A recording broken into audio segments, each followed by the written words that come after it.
कमलाकुचूचुक कुङ्कुमतो नियतारुणितातुलनीलतनो कमलायतलोचन लोकपते विजयी भव वेङ्कटशैलपते कमलाकुचूचुक कुङ्कुमतो नियतारुणितातुलनीलतनो कमलायतलोचन लोकपते विजयी भव वेङ्कटशैलपते स चतुर्मुख षण्मुख पञ्चमुख प्रमुखाखिल दैवतमौलिमणे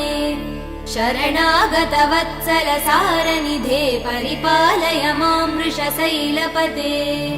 अतिवेलतया तव दुर्विषहै अनुवेलकृदै प्रपराध सदैः हरितं त्वरितं वृषशैलपते परया कृपया परिपाहि हरे अधिवेङ्कटशैलमुदारमते जनताभिमतादिकदानरतात् परदेवदया गदितान् निगमै कमलादयितान् परं कलये कलवेणुरवा वसगोपवधू शतकोटिवृतात् स्मरकोटिसमात् प्रतिवल्लविकाभिमदात् सुखदात् वसुदेवसुधान्न परं कलये अभिराम गुणाकर दासरथे जगदेकधनुर्धर धीरमते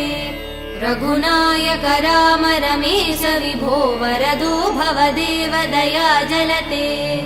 अवनीतनया कमनीयकरं रजनीकर चारुमुखाम्बुरुहम्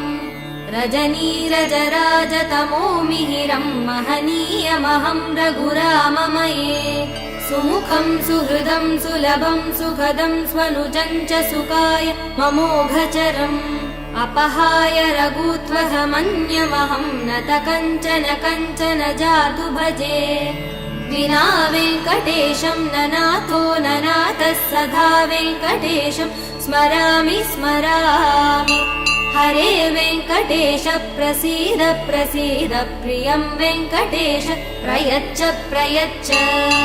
विना वेङ्कटेशं ननाथो ननाथः सदा वेङ्कटेशं स्मरामि स्मरामि हरे वेङ्कटेश प्रसीद प्रसीद प्रियं वेङ्कटेश प्रयच्छ प्रयच्छ अहं दूरतस्ते पदाम्भोजयुग्म प्रणामे जयागत्य सेवां करोमि सकृत्सेवया नित्यसेवाफलं त्वं प्रयच्छ प्रयच्छ प्रभो वेङ्कटेश अज्ञानिना